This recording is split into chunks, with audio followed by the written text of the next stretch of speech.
Ruangan Workshop 2 TBSM SMK Negeri 1 Baso adalah bantuan dari Kementerian Pendidikan dan Kebudayaan melalui Direktorat Jenderal Pendidikan Dasar dan Menengah.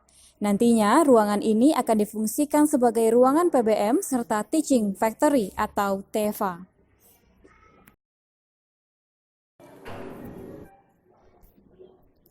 Bangunan seluas 12 kali 9 meter dengan selasar 12 kali 2 meter ini masih memiliki banyak kekurangan alat sebelum bisa difungsikan secara optimal. Selain itu, menurut Kepala Program Keahlian Teknik Bisnis Sepeda Motor (TBSM), Niko Sidarta, rencananya ruangan workshop ini juga akan difungsikan sebagai tempat uji kompetensi atau TUK, baik untuk ujian nasional kompetensi kejuruan maupun LSP P1 SMK Negeri 1 Baso. Ditambah dengan kelengkapan lain yang mungkin bisa menjadi prasyaratnya itu mungkin sekitar 100 jutaan. Itu mungkin bisa dikatakan kita sudah bisa melakukan skema TEFA di sini dengan baik.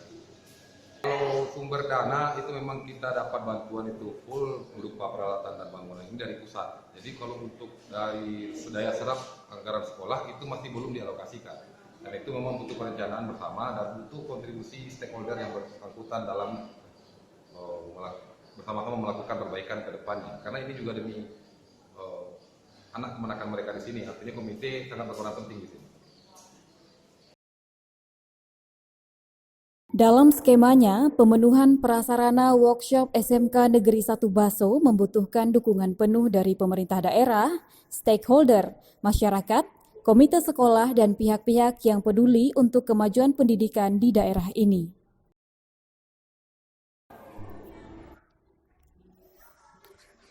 Jurusan Teknik Bisnis Sepeda Motor SMK Negeri 1 Baso resmi beroperasi sejak 24 Maret 2015 setelah mendapat persetujuan untuk membuka bidang keahlian baru otomotif dengan kompetensi kejuruan teknik dan bisnis sepeda motor.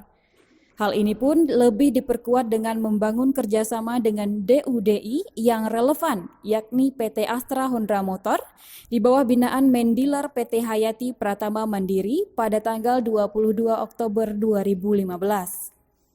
Sehingga TBSM SMK Negeri 1 Baso merupakan salah satu kelas khusus binaan Astra Honda Motor di ruang lingkup Mendilar PT Hayati Pratama Mandiri.